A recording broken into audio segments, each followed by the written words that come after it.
রাজনৈতিক দক্ষিণপন্থার বিরুদ্ধে লড়াইয়ের প্রধান হাতিয়ার হলো শ্রমিক শ্রেণীর মধ্যে ঐক্য।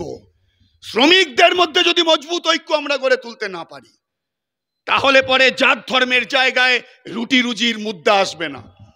শ্রমিকদের মধ্যে যদি আমরা ঐক্য যদি গড়ে তুলতে না পারি, তাহলে এই নয়া উদারবাদী অর্থনীতির স্বাভাবিক ফলশ্রুতিতে যে ব্যাপক লুট চলছে, এ শুধু দুর্নীতি বললে আজকে হবে না।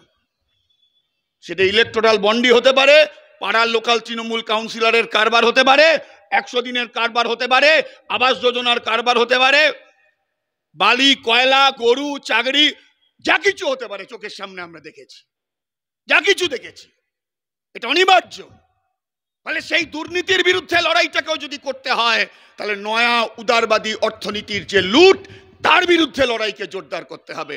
দুর্নীতির বিরুদ্ধেও লড়াইকে যদি জোরদার করতে হয়, এই অতি দক্ষিণপন্থার বিরুদ্ধে লড়াইকে যদি জোরদার করতে হয়, তাহলে শ্রমিক শ্রেণীর ঐক্য, শ্রমিকদের মুদ্রা, রুটি রুজির মুদ্রা, কারখানার মুদ্রা, কৃষকের ফসলের দামের মুদ্রা, ক্ষেত মজুরের কাজের মজুরির মুদ্রা, ছাত্র যুব ভবিষ্যৎ কাজের মুদ্রা, এইটাকে সামনে আনতে হবে।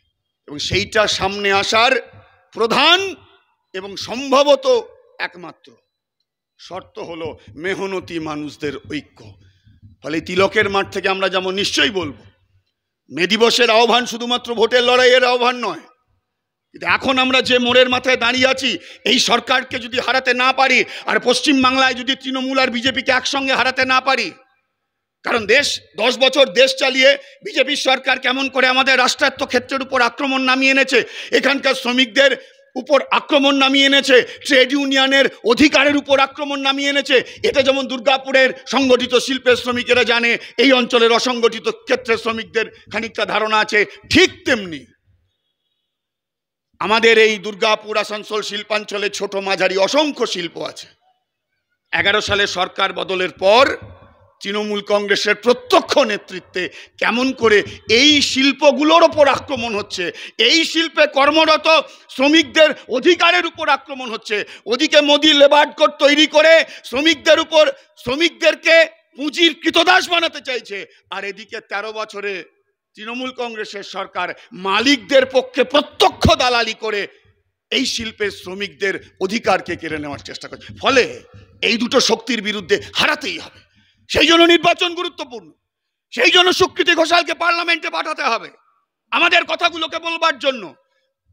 আর সুকৃতিদার বক্তৃতাতে আমরা নিশ্চয়ই বুঝেছি যে প্রচার করতে করতে শ্রমিকদের সঙ্গে কথা বলতে বলতে শ্রমিকদের সমস্যা, শিল্পের সমস্যা অন্তত খানিকটা উনি উপলব্ধি করেছেন, ওনার বক্তৃতার মধ্যেই আমরা দেখতে পেয়েছি।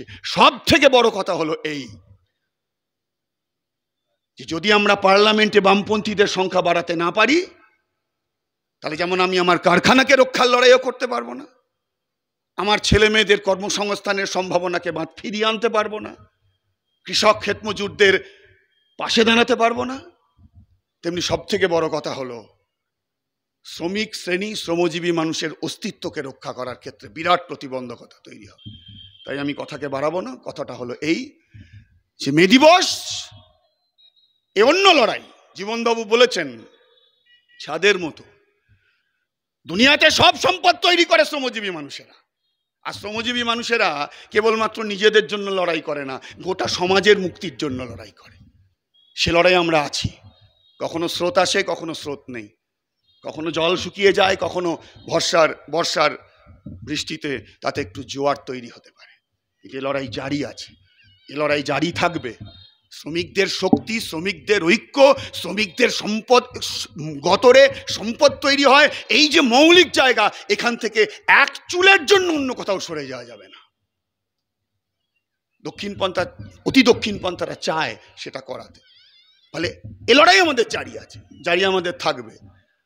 ফলে আগামী দিনে শ্রমিকদের লড়াইকে বাঁচানোর জন্যই এই নির্বাচনে দুর্গাপুরের মাটিতে ঐক্যবদ্ধভাবে শ্রমিক শ্রেণীকে এবং তাদের পরিবারের মানুষদেরকেও বর্ধমান দুর্গাপুর কেন্দ্র থেকে জাতীয় কংগ্রেস সমর্থিত বামফ্রন্টের প্রার্থীকে সমর্থন করতে হবে এবং সব মানুষ যাতে সমর্থন করেন সেই আবেদন জানাতে হবে।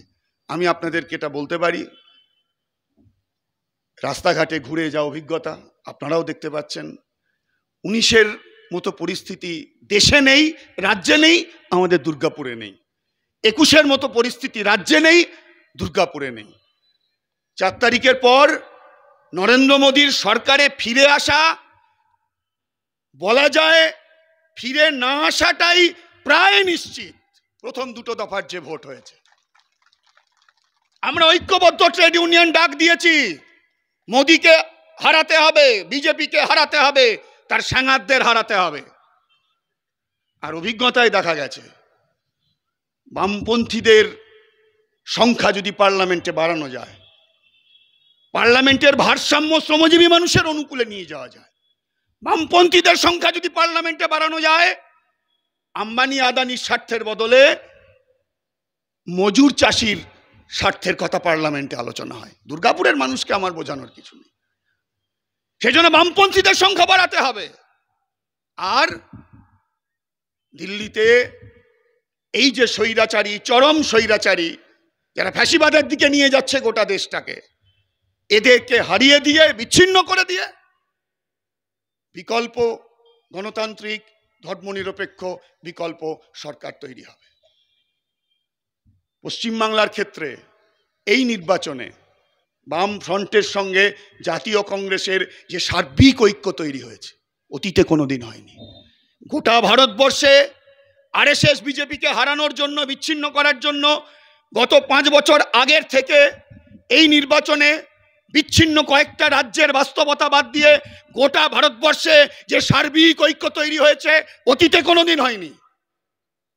আর সেই জন্য দেখছেন দেওয়ালে হারের লেখাটা নিশ্চিত পড়তে পারছেন বলেই এদেশের প্রধানমন্ত্রী, স্বরাষ্ট্রমন্ত্রী গ্যারেন্টির কথা ভুলে গিয়ে আবার মানুষকে জাতের নামে, ধর্মের নামে ভাগ করতে চাইছে।